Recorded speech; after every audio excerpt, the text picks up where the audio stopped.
trying to record the rain out the window, and the windows keep blowing open and getting my camera soaked. Like that.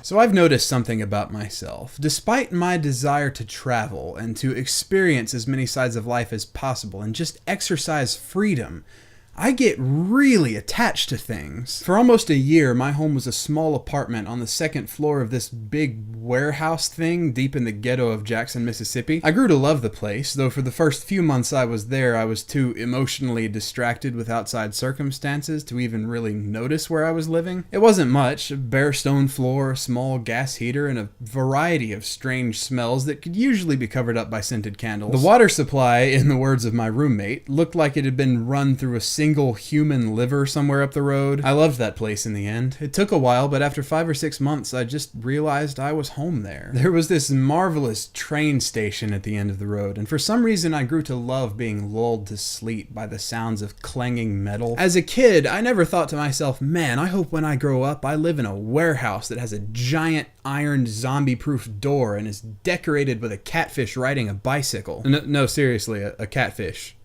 riding a bicycle. Well, I may have fantasized about that first one. So I grew to love it there. It was dingy, simple, and run down, but it was beautiful. And then I moved. It was a money decision in the end, and I love my new place. It's an upgrade in living conditions, it's cheaper, I've got another awesome roommate, and frankly, moving was easier this time. But man, nostalgia. I have some fantastic memories at my old place, and that's not something I was consciously hoping for when I moved in. Moving into that building was something I did out of desperation after having a fallout with my parents over my growing religious differences. I was messed up about it, my parents were messed up about it, and the whole situation was clouded just by this sense of, my God, I've destroyed my family. So when I moved out, my brain kind of restarted in safe mode, and that lasted for about 3 months. At the end of that 3 months, my mind came back on, and it was like, you know what?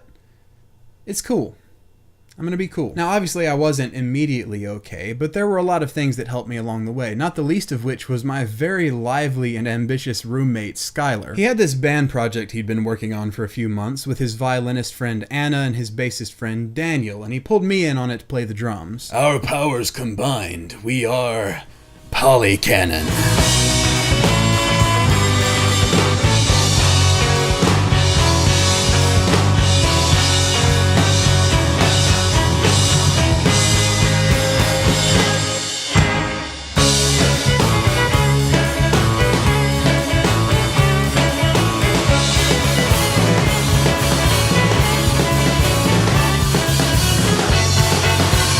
We threw together an entire album's worth of material in 4 days and played our first gig literally in the road in front of our apartment. No, seriously, like right there. We played gigs around town quite a bit over the next few months and eventually saved up enough money to record half of our material. Links in the description. All of that was just a really cool experience, right up until my roommate got married and moved across the country. Such is life, I suppose. Distraction, I don't know if any of you have ever read C.S. Lewis's Space Trilogy, but in the second book, the main character goes to a planet called Paralandra. This is relevant, I promise. Paralandra is made up of one big giant ocean, and on this endless sea, there are a great many floating islands, upon which the few existing humans in this world dwell. I found this beautiful because every morning they woke up on another side of the world, and if they and someone they cared about ended up on separate islands, they might never see each other again. Not that this was a major theme of the book or anything, but I feel like it's a good representation of real life in an emotional sense. Our minds are constantly latching on to things and using them as emotional anchors and reference points for our understanding of reality. But then you wake up one morning and several of your biggest greatest constants are gone, and you have no choice but to endure. I've learned over the past year that I'm pretty good at coping with these things in a practical sense. My brain switches to autopilot and trudges forward, while my psychological well-being shivers in a corner. In the end, I emerge slightly hardened and disproportionately passive, and I find myself responding to emotional situations in somewhat inappropriate ways. This, of course, causes me to suppress my own emotional expression for fear of doing something stupid, which leaves me shivering in my emotional corner again, where I start the whole process over. Clearly, I needed to find an outlet, which is what I think led me to what I've been doing on YouTube for the past year. I like to call these public bitching videos, because everyone just needs to bitch sometimes. I think bitch might actually be a rough word here. What I really mean is confide. The closest, most fulfilling friendships I've ever had started by finding common ground, but became real by choosing to confide in one another. And because of YouTube, I have tangible relationships with people from literally every corner of the globe. Because you know how globes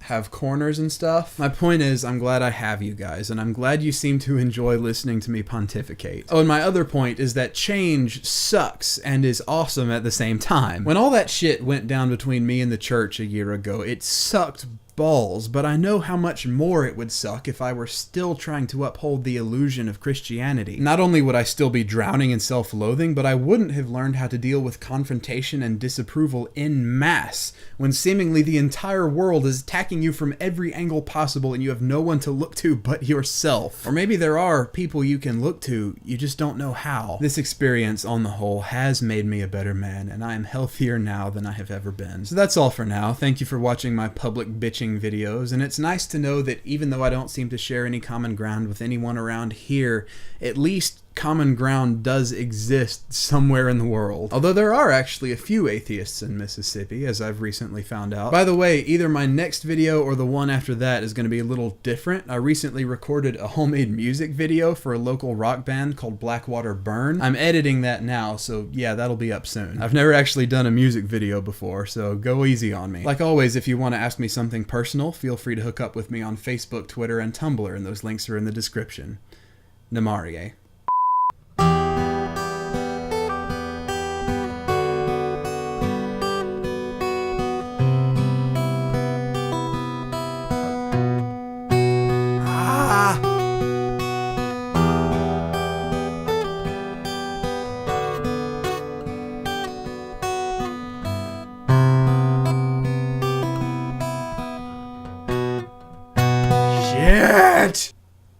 Yep, I'm trying, guys. I'm like 6 months in. Cut me some slack, okay?